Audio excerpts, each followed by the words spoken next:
Be ready, 10 seconds to go.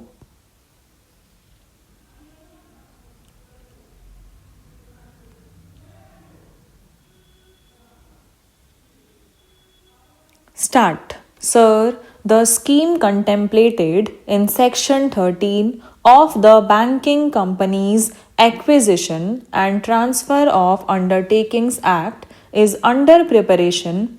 Government officials are consulting the Reserve Bank and the chief executives of nationalized banks.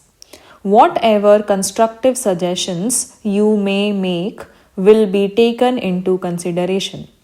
Government is also examining how to give a fair share of the work relating to government treasures and allied matters and of the accounts of public sector enterprises to the 14 nationalized banks. In the weeks immediately following July 19, it was rumored in some circles that the nationalization of the 14 banks would lead to the denial of loans to large productive enterprises. Nothing could be farther from the truth, and I am sure that you know this. The production of goods and services useful to the community must expand fast. Otherwise, grave distortions arise in the economy, leading to unemployment. You should have no hesitation in assisting all genuine productive enterprise of medium and large size.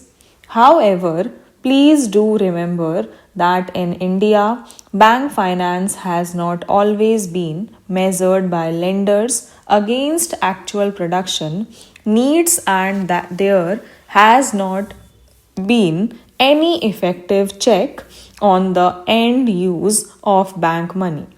Naturally, you should be more alert in this sphere so that very big enterprises or houses do not have to be given larger assistance than is actually warranted in terms of the needs of production and distribution.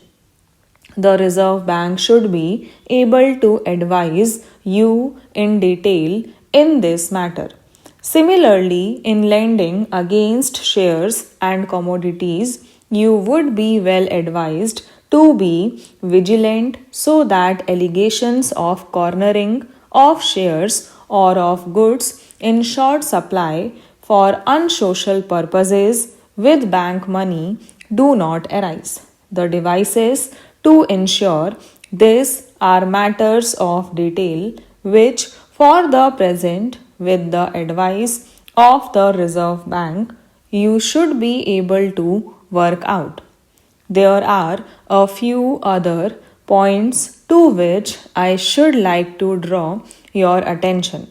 Most of the term financing institutions working in the fields of industry and agriculture are in the public sector.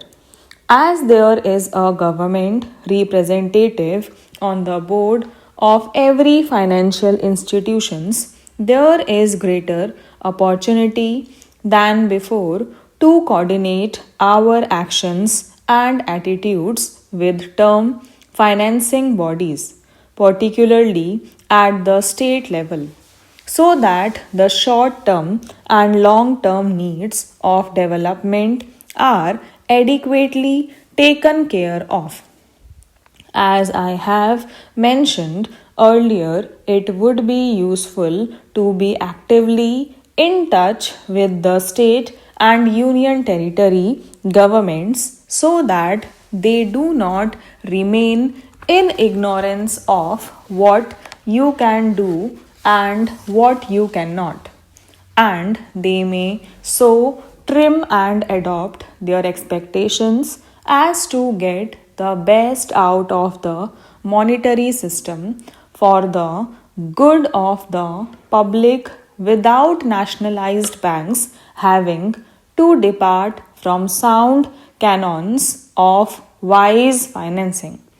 Incidentally, this might mean you're subjecting governmental projects to constructive but careful scrutiny, advising the governments what particular precautions they should take in their own and the public interest, and you discontinuing the hitherto frequent practice of leaning heavily on government guarantees. You are aware of the current tensions in the minds of the rising generation and the main causes of these. One of the irregularities we must correct is the complaint of neglect and incomprehension which the student community appears to make against established authority.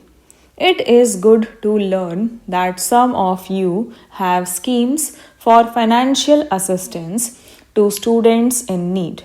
These schemes deserve wide publicity. Those like you who have knowledge and experience of business, industry, and the monetary system can also usefully establish closer touch with the student community. Perhaps you and your senior officials could occasionally arrange meetings with young people and also with other sections of the public. I am glad to know that some of you are trying to use Hindi and regional languages in your contacts with your customers and the public. I think it is necessary to evolve some positive attitude to the language problem over which there are strong feelings in the country. I should like to assure you that the government has no intention of forcible amalgamation of one nationalized bank with another or of upsetting the management of any bank which does its best to achieve well known objectives. If structural changes in banks are felt to be necessary in the light of working experience wherever possible, these should come about through consultation and coordination. The fear was expressed to me by some smaller banks whether their voice would be heard equally along with bigger banks. I am sure that his will be so. The misunderstanding which arose in some uninformed circles after nationalization is settling down. I am sure that soon it will disappear altogether.